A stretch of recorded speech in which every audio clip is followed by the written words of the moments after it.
बहिनी दुर्गा मैया थिन अंगना न्योत पठाल है।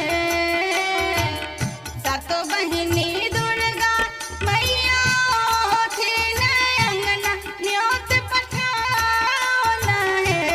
ललना रे ललना रे ललना रे नवरात्र में कन्या भोजन के हम योजना बनाओल है।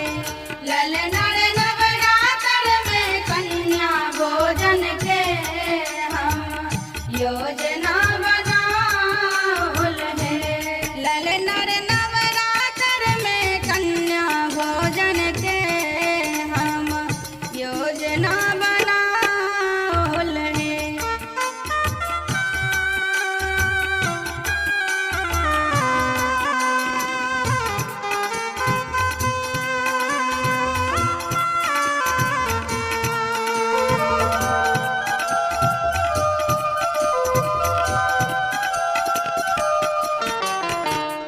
मलिया के बेटावा से अड़हुल के हार साथ मंगाओल है।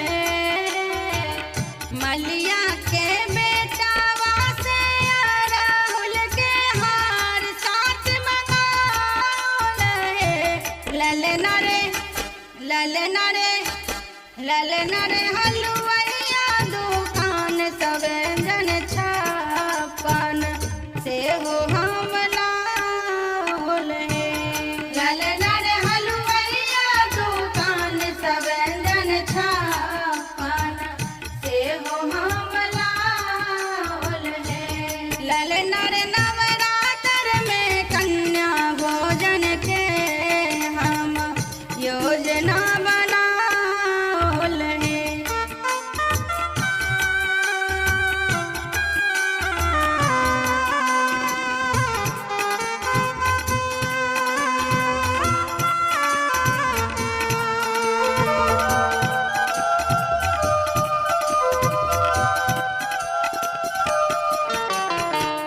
लाल रंग साया सारी लाल रंग सिंगार ओढ़ियाल है। लाल रंग साया सारी लाल रंग सिंगार ओढ़ियाल है।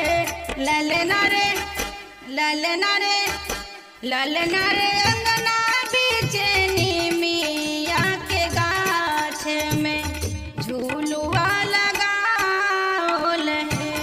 ललना रे अंगना बीचे नीमिया के गाछ में झूलुआ लगाओल है। ललना रे नवरात्र में कन्या भोजन के हम योजना बनाओल है।